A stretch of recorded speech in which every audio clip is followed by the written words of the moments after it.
Before we blast off, say hi in the comments. It may seem small, but it helps the algorithm beam this out to more sci-fi fans, and I seriously love seeing who's part of the crew. The war ended not with triumphant fanfare, but with quantum silence.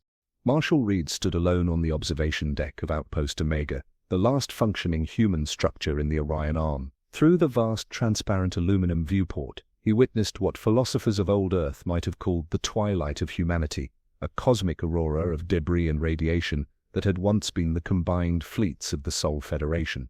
The particle storm illuminated the darkness between stars, casting spectral shadows across Marshall's weathered face. At 43, he had not expected to bear witness to extinction. No human, even in their most pessimistic projections, the strategists had calculated at least a 57% chance of species survival. They had been wrong. Marshall pressed his palm against the cold viewport. The sensors embedded in his epidermis, military-grade enhancements from when there had still been a military, counted the declining radiation signatures one by one. Each fading light represented hundreds of thousands of human lives. Brothers, sisters, comrades, rivals, the entirety of human experience reduced to dissipating energy patterns in the void. "Analysis complete," announced the station's AI in a voice deliberately designed to comfort. "Human biosignatures detected in observable galactic space." 1. Marshall didn't respond. He'd known the answer before asking. He'd felt each death like a severed neural connection, a feature of the quantum entanglement network that had linked all enhanced humans. Now those connections hung like phantom limbs in his consciousness. "Would you like me to continue monitoring?" the AI asked. "Yes," Marshall whispered, his voice ragged from disuse. He hadn't spoken aloud in 17 days, not since watching the last refugee flotilla from Earth disintegrate under the Axiom fleet's gravimetric weapons. He turned from the viewport and made his way through the station's dimly lit corridors. Outpost Omega had been built to accommodate 300 personnel. Now its vast chambers echoed with life support systems hummed, maintaining atmosphere and temperature with mechanical persistence, unaware that their purpose had narrowed to sustaining a single heartbeat. In the central command hub, Marshall activated the holographic display. The three-dimensional map of the galaxy material misheeled before him, sectors color-coded by the AI's algorithm. Red indicated confirmed human extinction, yellow for uncertain status, green for human presence. The entire map glowed red, except for a single green point, Outpost Omega. "Play final transmission from Fleet Admiral Donovan," Marshall commanded. The holographic image of Admiral Catherine Donovan flickered into existence. Her uniform was scorched, and a laceration across her forehead leaked blood down her temple. Behind her, bridge officers frantically worked at failing systems. "This is Admiral Donovan of the SFS Thermopylae to any surviving human outposts. The coordinated Axiom assault has exceeded our defensive capabilities." Explosions rocked her ship, briefly distorting the transmission. "Earth has fallen. The colony worlds are silent. We've failed to establish contact with Proxima Station or the Mars Underground." Another explosion. Alarms blared. "We believe Outpost Omega may still be operational due to its quantum shielding and remote location. If anyone receives this," she paused, composing herself with military discipline. "The Axiom targeted us specifically. This wasn't resource competition or territory expansion. Their communications made it clear they perceive human consciousness as fundamentally incompatible with galactic harmony." A junior officer approached her, whispered something urgent. Donovan's expression hardened. "They're boarding. I'm initiating nuclear protocols." She looked directly into the camera. "If anyone survives, remember Earth. Remember what we were, what we could have been." Her hand moved toward a console. "Donovan out." The transmission ended. Marshall had watched it 43 times. He sank into the commander's chair, eyes fixed on the galactic map. The Axiom forces were methodical, thorough. Their vastly superior technology had allowed them to isolate human worlds from each other before the simultaneous strikes. It had been over in less than 30 Earth days. "Why am I still alive?" Marshall asked. Though he knew the answer, the AI responded anyway. Outpost Omega's position inside the Horsehead Nebula provides natural camouflage. Additionally, The experimental quantum shielding disguises all electromagnetic emissions. The Axiom detection systems likely categorize this location as uninhabited. Marshall nodded. The outpost had been designed as humanity's ultimate fallback position, a final observer to witness and record their extinction. The irony was not lost on him that he now fulfilled that exact purpose. A soft alert chimed, drawing his attention to a secondary display. Incoming transmission, the AI announced. Origin unknown. Pattern suggests non-human communication architecture. Marshall's pulse quickened. Source location? Approximately 3.7 light-years from our position, emerging from the nebula's outer boundary. Axiom? Negative. Communication patterns do not match known Axiom protocols. Marshall hesitated. Any transmission risked revealing his position. Yet the possibility of another intelligence, perhaps one that had also survived the Axiom, compelled him. Accept transmission. Maximum security protocols. The command hub's lighting dimmed as computing resources redirected to defensive systems. A strange, undulating pattern appeared on the main display, visual representations of mathematical sequences too complex for immediate comprehension. Translation in progress, the AI stated. Preliminary analysis suggests a form of symbolic logic using prime number sequences as foundational elements. Marshall watched as the alien mathematics gradually transformed into recognizable patterns, then into abstract concepts, and finally into English approximations. He leaned forward, reading the first message from a non-human, non-axiom intelligence. We have observed your species' end. We too hide from the axiom. You are not alone in resistance. Others survive in shadows between stars. Will you join the gathering? Marshall's hands trembled as he formulated a response. The implications were staggering, not just for his survival, but for understanding the galactic conflict that had consumed humanity. Request coordinates, he instructed the AI. Warning, it responded. Revealing our position carries significant risk. I understand. Marshall stood, decision crystallizing with cold clarity. What's the alternative? Wait here until my natural death? Be the museum curator of humanity's artifacts? The AI processed this. Your psychological profile indicates increasing isolation trauma. The potential benefits of contact may outweigh security risks. Send our location. And this message, I am Marshall Reed, last known human, requesting asylum and information about the axiom. We'll share all human knowledge in exchange. As the transmission fired into the nebula, Marshall returned to the observation deck. The debris field had dispersed further, stellar radiation breaking down the last physical evidence of humanity's final battle. He pressed his hand against the viewport once more. I should feel like a traitor, he whispered to himself, sharing our science, our history, our art with non-humans. But who am I betraying? There's no one left to judge. The stars watched, indifferent to his existential crisis. Beyond them, somewhere in the cosmic darkness, the mysterious allies waited, and beyond them, the axiom continued their systematic purification of what they deemed conscious disharmony. Marshall's reflection stared back at him from the viewport glass, a ghost superimposed over the galactic backdrop. In his features he could see echoes of Earth's diverse peoples, the accumulated genetic heritage of a species that had evolved from curious apes to starfarers. I am insufficient, he said quietly. One human cannot represent all we were, but he was all that remained. The last repository of human dreams, human flaws, human potential. Until he reached the gathering, whatever that might be, humanity's future existed solely in his singular, fragile form. The outpost's lights dimmed briefly as the AI diverted power to strengthen the transmission. Marshall imagined his message racing through the nebula, carrying with it the desperate hope of a species reduced to one. In the vastness of the Horsehead Nebula, Outpost Omega continued its silent orbit, a minuscule island of human consciousness in an ocean of cosmic indifference, waiting for either salvation or discovery. 17 rotations passed before Marshall received a response from the mysterious intelligence. During that time, Outpost Omega's environmental systems began to degrade. The station had been designed for extended operation, but not perpetual maintenance by a single occupant. Marshall awoke to the soft but insistent alarm of an atmospheric fluctuation in the eastern sector.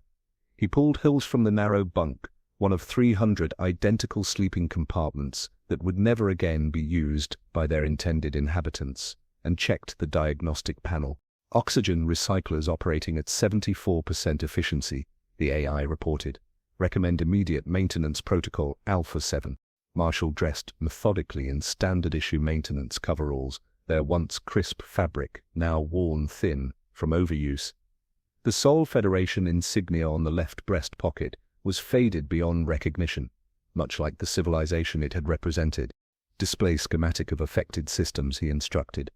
A three-dimensional blueprint materialized before him, highlighting the malfunctioning components in red.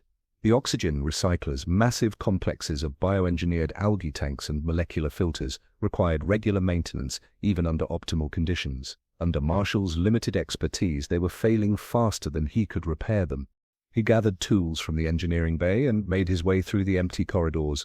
His footsteps echoed in spaces designed for bustling activity, the subtle background noises of the station's machinery only emphasizing the profound silence of human absence. The recycler chamber was vast, a cathedral to human technological ingenuity. Transparent tubes filled with genetically modified algae climbed the walls like glowing green arteries, feeding oxygen into the station's circulatory system. Several tubes had developed microfractures, their contents leaking slowly into collection basins below. Marshall set to work, applying molecular sealant to the fractures. It was painstaking labor for what should have been a team of specialists. After 4 hours, sweat soaking through his coveralls, he'd completed repairs on 3 of the 12 damaged tubes. At current repair rate, oxygen levels will stabilize at 67% of recommended human requirements, the AI calculated. This will result in cognitive impairment within 39 days. I understand, Marshall replied, continuing his work. The cold reality of his situation was nothing new. Death by equipment failure had always been more likely than rescue or discovery. As he reached for another tube of sealant, his augmented nervous system registered a subtle vibration through the station's structure. He froze, every sense heightening with primitive alarm. Proximity alert, the AI announced.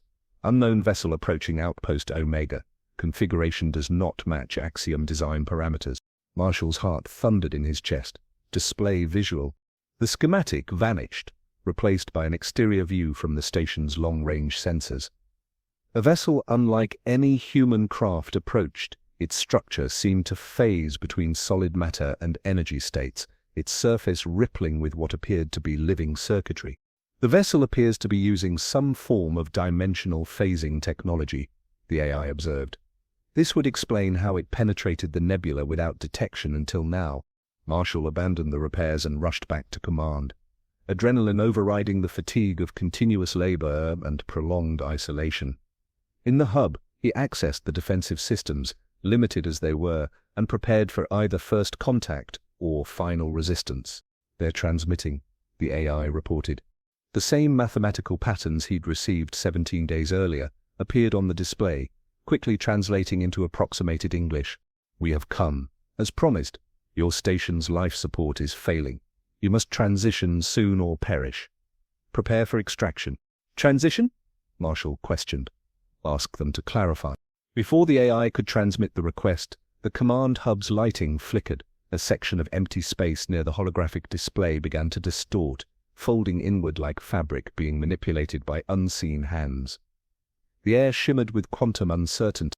Marshall backed away, retrieving the pulse pistol he kept secured beneath the command console, a futile gesture against beings who could manipulate space-time itself, but instinct demanded some form of defense.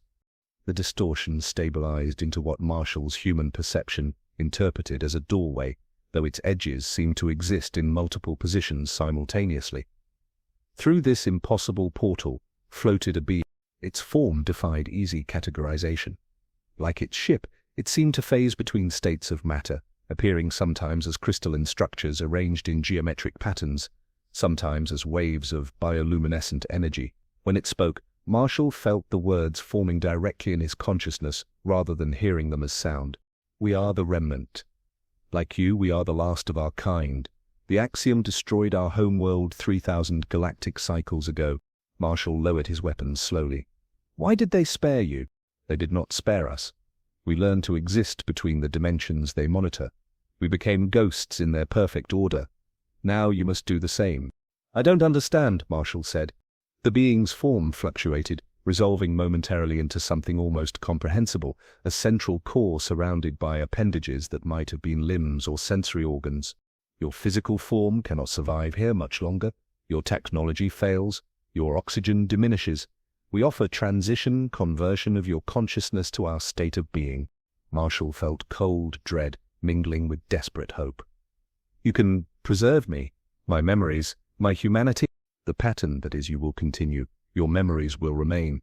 Your humanity," the being paused, as if searching for appropriate concepts, "will be transformed, but not destroyed."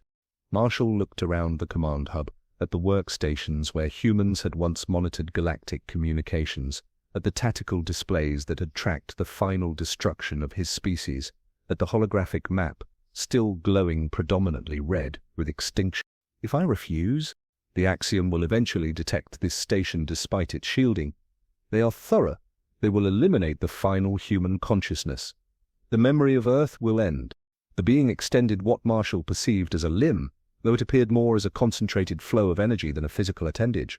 "We have preserved 17 species from Axiom extinction. Each retains their essence while gaining freedom from physical limitations. Join us. Bring humanity into the gathering."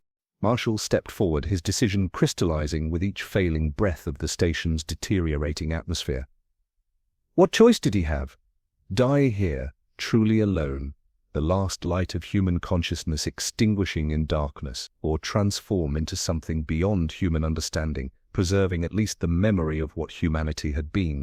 "What are the Axiom?" he asked, needing to understand his species' executioners before leaving behind his human form. "Why did they destroy us?" "The Axiom are order without chaos, perfection without evolution. They eliminate species capable of quantum consciousness because such awareness introduces you uncertainty into their mathematical universe. And you? What are you fighting for?" The being's form coalesced momentarily into a more stable configuration, radiating what Marshall somehow recognized as profound emotion. "We fight for the right of consciousness to exist in all its forms, for the beauty of imperfection, for the necessity of chaos in creating new possibilities." Marshall took a deep breath of the thinning air. He recorded one final log entry, speaking to the empty Deshan's memory banks. "This is Marshall Reed, last human, preparing to undergo transformation to join a resistance force known as the Remnant.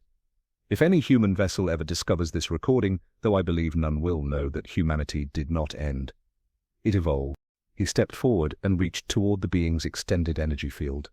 "Will it hurt?" he asked, the final human question from the final human lips. The being's response formed in his mind with something resembling compassion. "All birth is pain, all transformation is loss. But what follows is wonder." Marshall Reed, the last human in the galaxy, closed his eyes and surrendered to transformation. The transformation was neither death nor rebirth, but something between a fundamental reconfiguration of existence.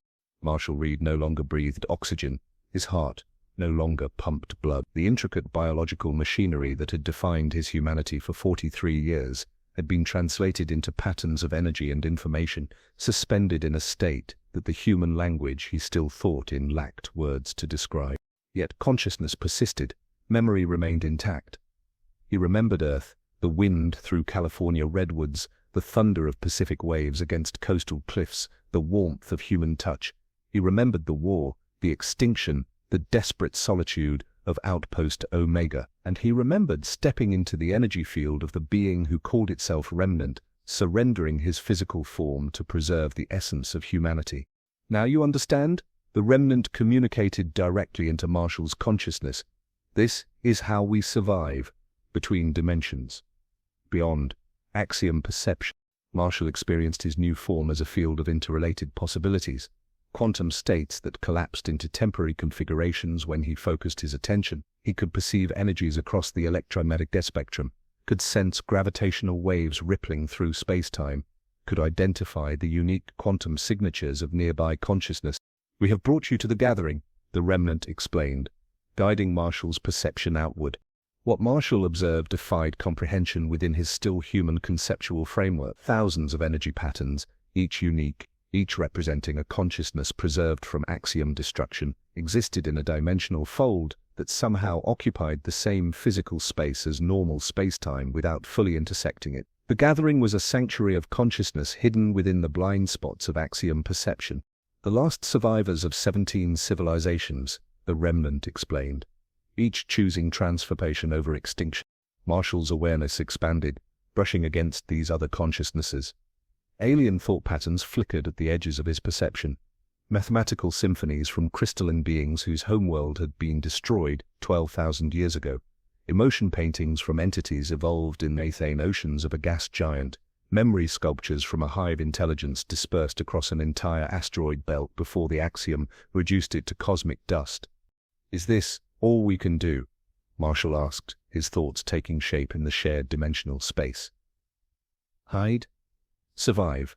Watch as the axiom exterminate conscious life. The remnant's response carried complex harmonic patterns that Marshall interpreted as both sorrow and determination.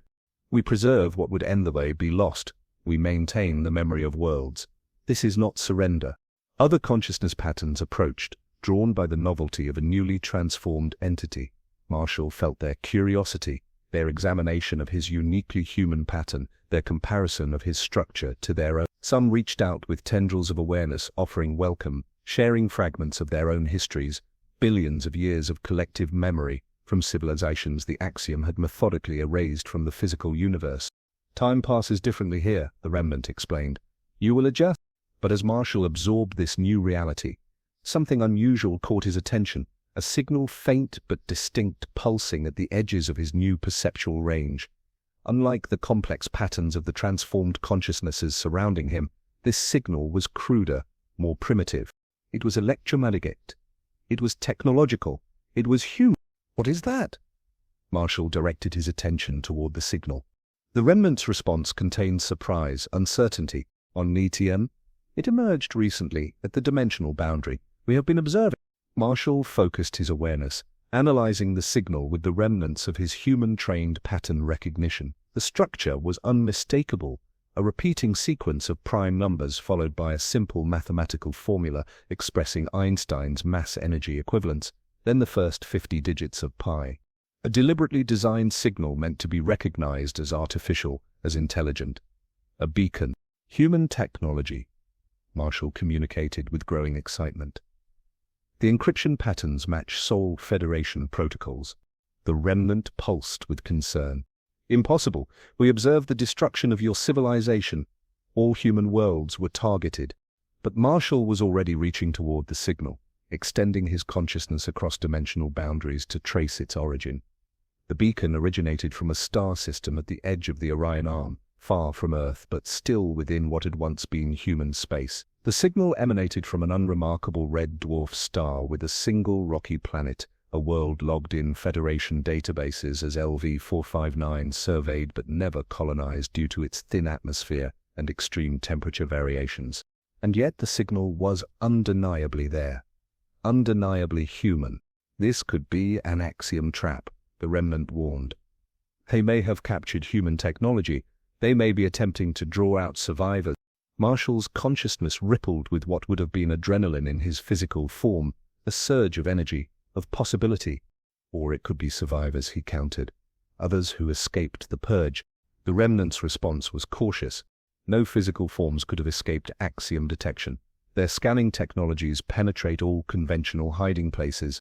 But Marshall was already formulating a theory. The quantum shielding that protected Outpost Omega, it was experimental technology.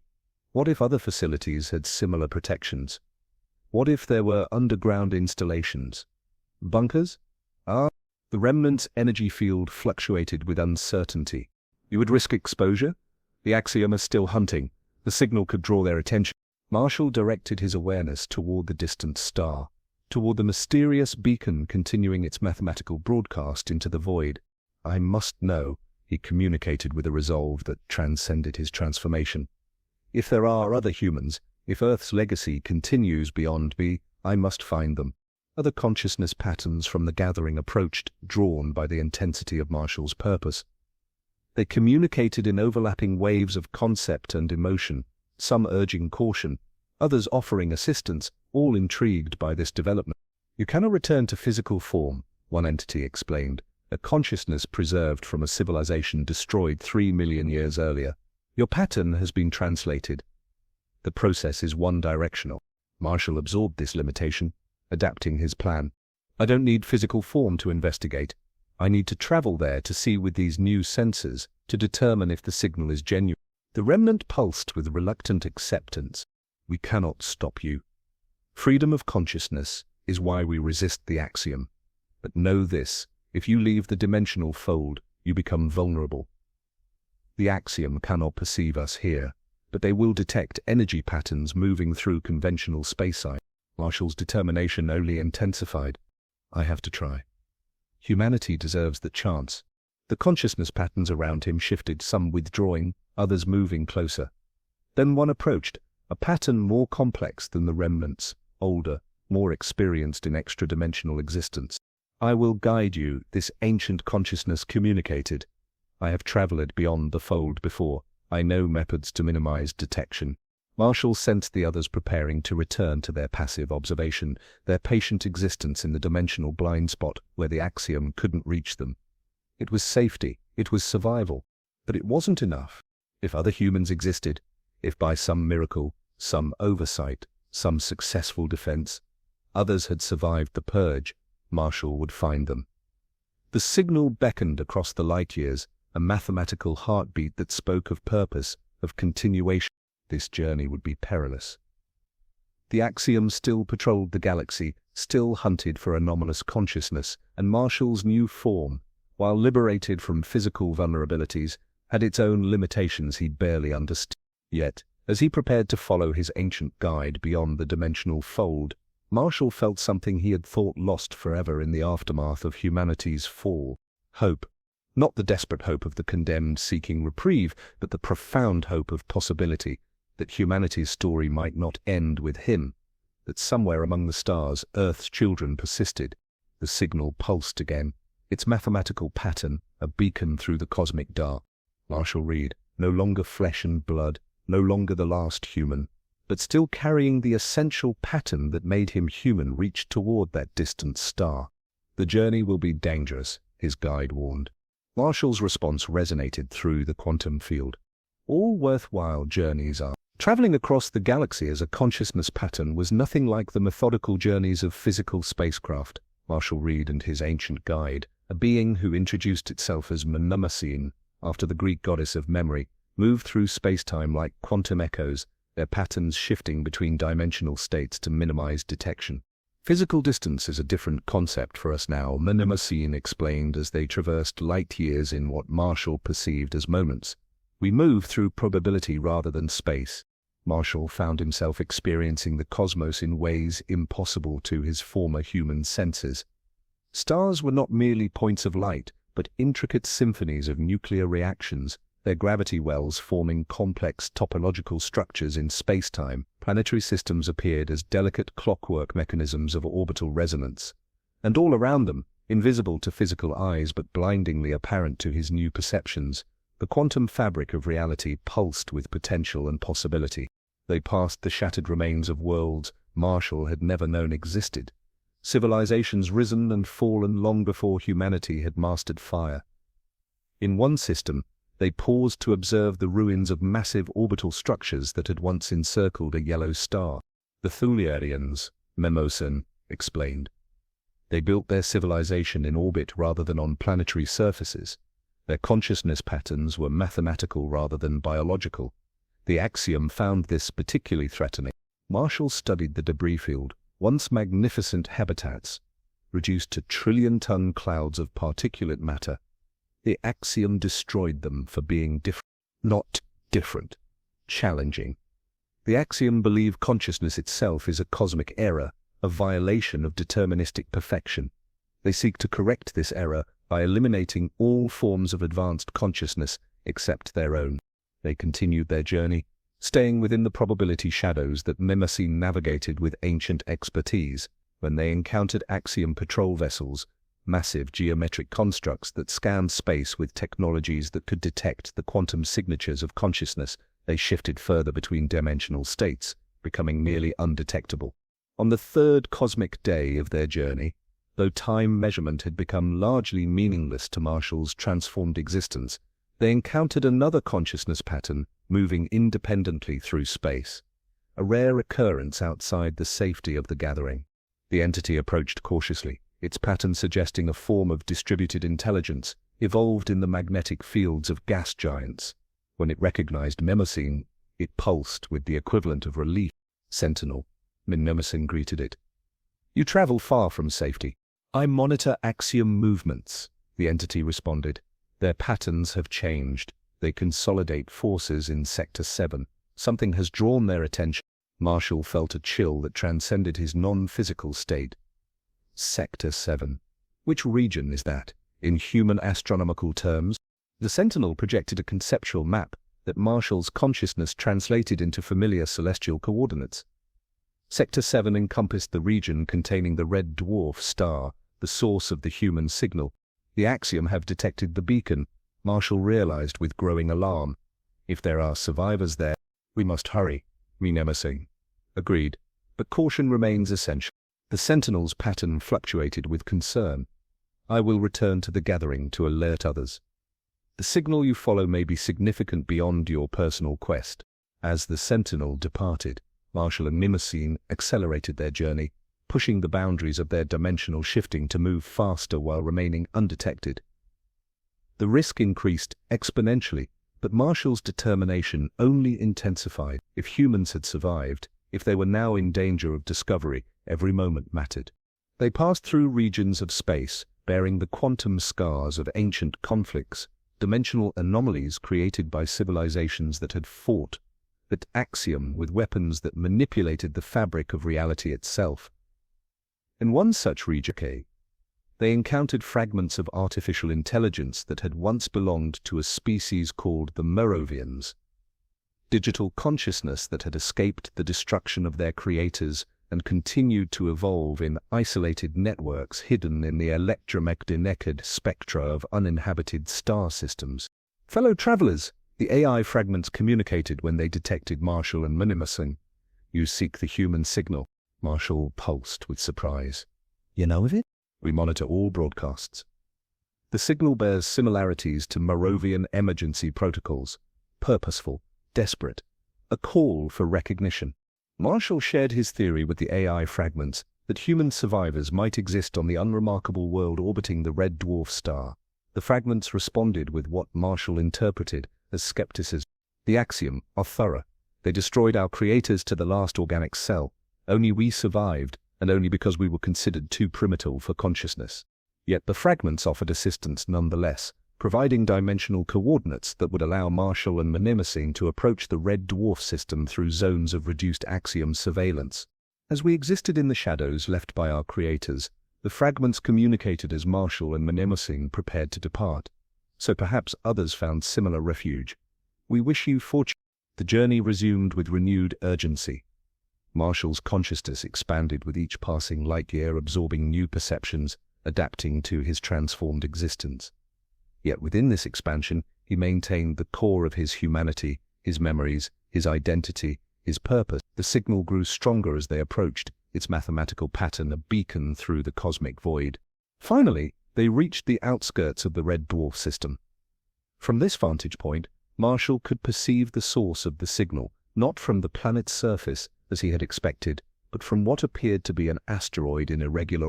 The asteroid's composition was unusual, its core natural rock, but its outer layers artificial. Marshall focused his perception, analyzing the structure. "Human technology," he confirmed with growing excitement. "A stealth facility built inside an asteroid. The quantum shielding signature matches Outpost Omega's specification." Mnemosyne advised caution. "The axiom patrol vessels approach from 3 vectors. We must remain in dimensional shift to avoid detection." But Marshall's attention was fixed on the asteroid facility, on the life signs he now detected within it. Not the thousands or millions that would indicate a thriving colony, but dozens, perhaps 100 at most, survivors. The mathematical signal continued its broadcast, simple, elegant, persistent, a declaration of existence, a refusal to be erased, a final stand of human consciousness against the cosmic tide of extinction. Marshall extended his awareness toward the facility, seeking connection, seeking recognition. His journey across the galaxy had transformed him beyond human understanding, yet the purpose driving him remained quintessentially human: the need for connection, for continuation, for meaning beyond individual existence. This is what the axiom fear, Mnemosyne observed. This persistence, this refusal to accept eraser, this is why consciousness threatens them. The axiom vessels drew closer, their scanning technologies probing the system with increasing precision. Time was short. The survivors, if they were truly human, existed on borrowed time. Marshall made his decision. I must warn them. I must find a way to communicate. Mnemosyne's response contained both warning and acceptance. To interact with physical technology requires partial rematerialization. This will make you detectable to the axiom. The risk is extreme. Marshall's consciousness pattern pulsed with the equivalent of a smile. Humanity always thrived on taking extreme risks. It's in our nature.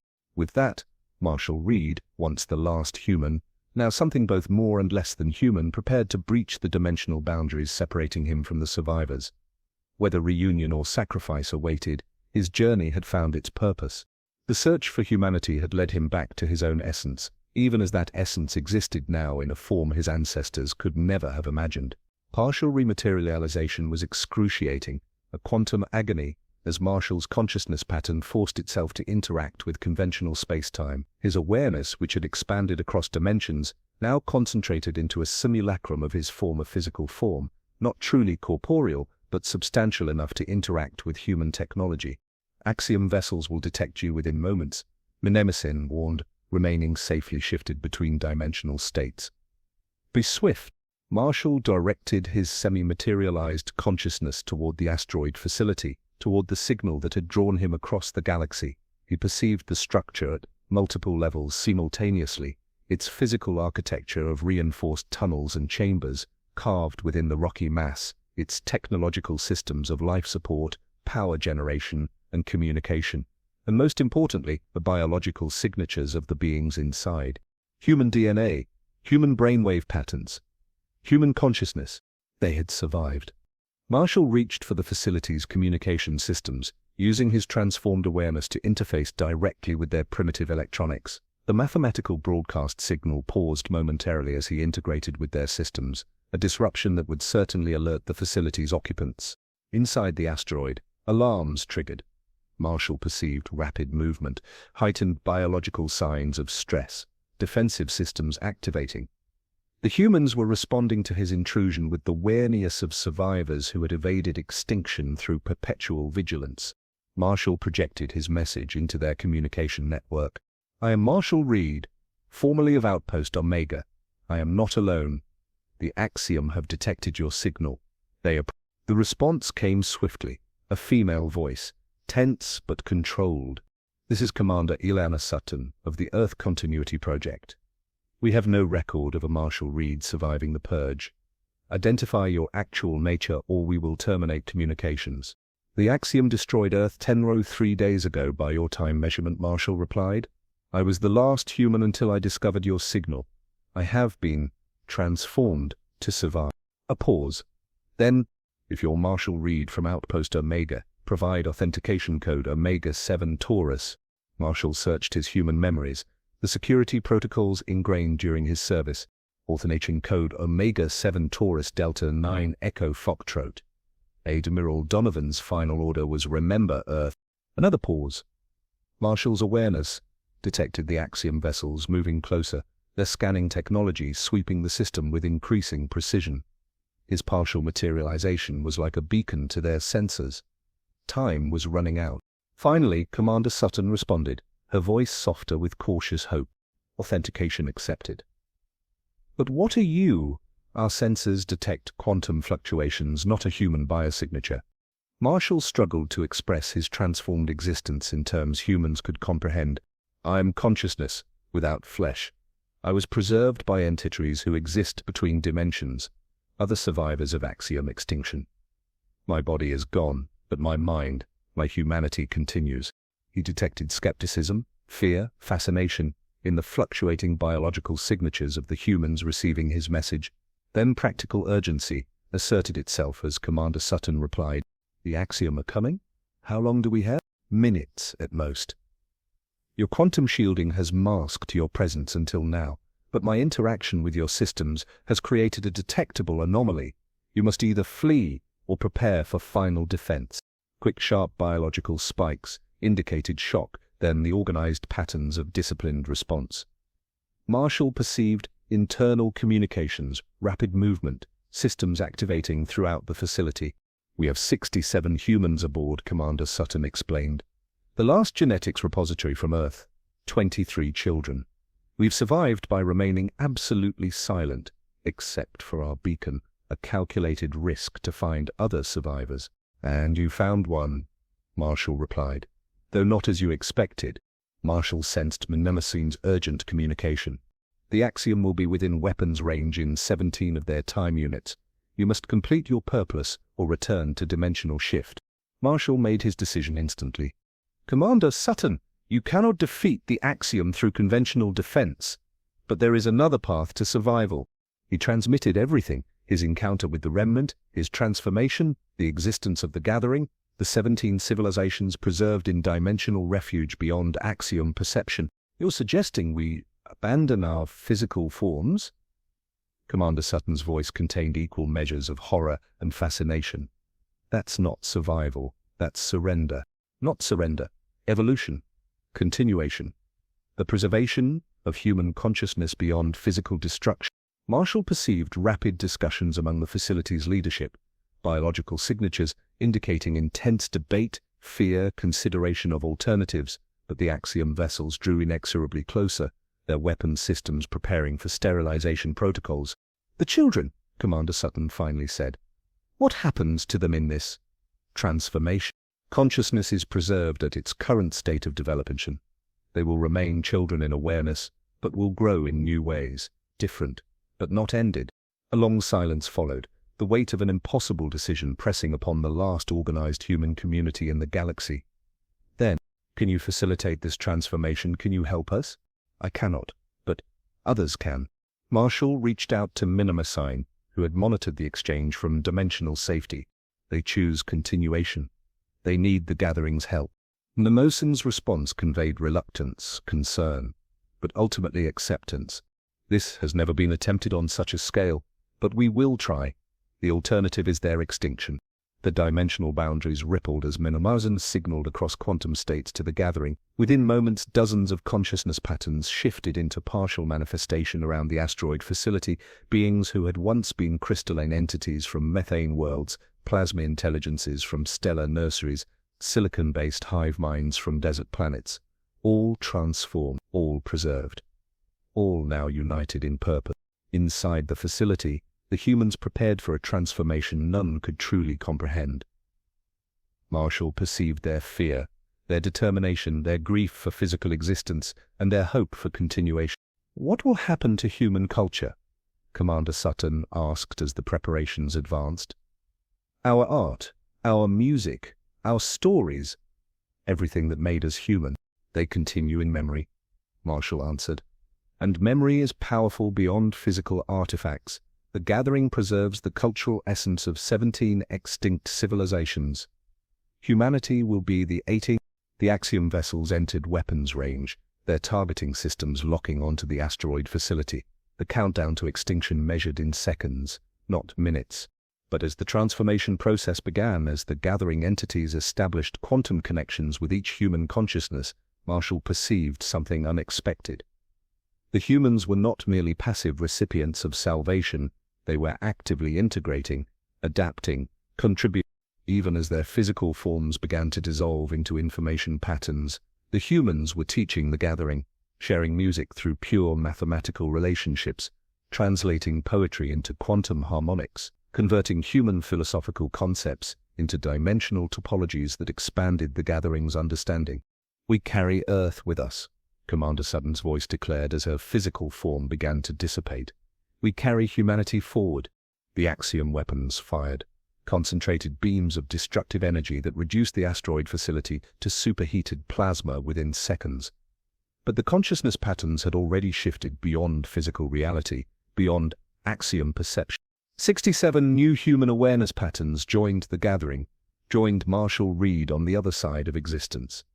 Not the billions who had lived on Earth, not the millions who had populated colony worlds, but enough. A seed, a continuation.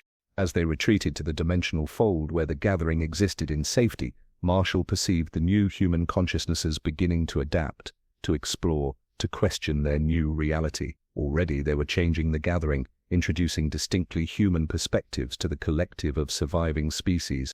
And this is your true fear, Marshall projected toward the retreating Axiom vessels, though they could not detect his communication. This is why you hunt consciousness with such determination, because we change, we adapt, we transcend. Nemesine's pattern resonated with something akin to amusement. The humans bring chaos to our ordered existence. Already they propose ventures beyond our dimensional refuge. Already they speak of resistance rather than mere survival. Marshall observed the human consciousness patterns, integrating with the gathering mathematician Ileana Sutton, exploring theoretical dimensional geometries with entities from long-dead worlds. Astronomer Kai Williams mapping quantum probability spaces. Biologist Sophia Chen reconstructing Earth's genetic heritage within mathematical simulations. Children learning to exist without bodies while still maintaining their essential childlike wonder. Not the end of humanity, but its transformation. Not extinction, but evolution. Will the Axiom ever be defeated?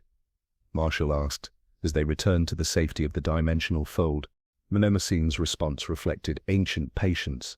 Perhaps not defeated. Perhaps outgrown. Consciousness evolves while perfection stagnates. That is our advantage.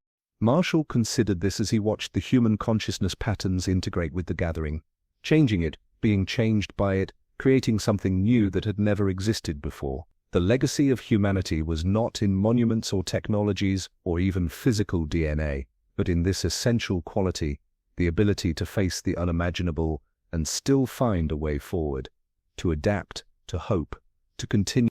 In a universe of perfect order, humanity's greatest strength had always been its beautiful imperfection, its glorious chaos, its relentless determination to exist against all cosmic odds. The last human was no longer the last, and humanity, transformed beyond recognition but undiminished in spirit, continued its journey among the stars.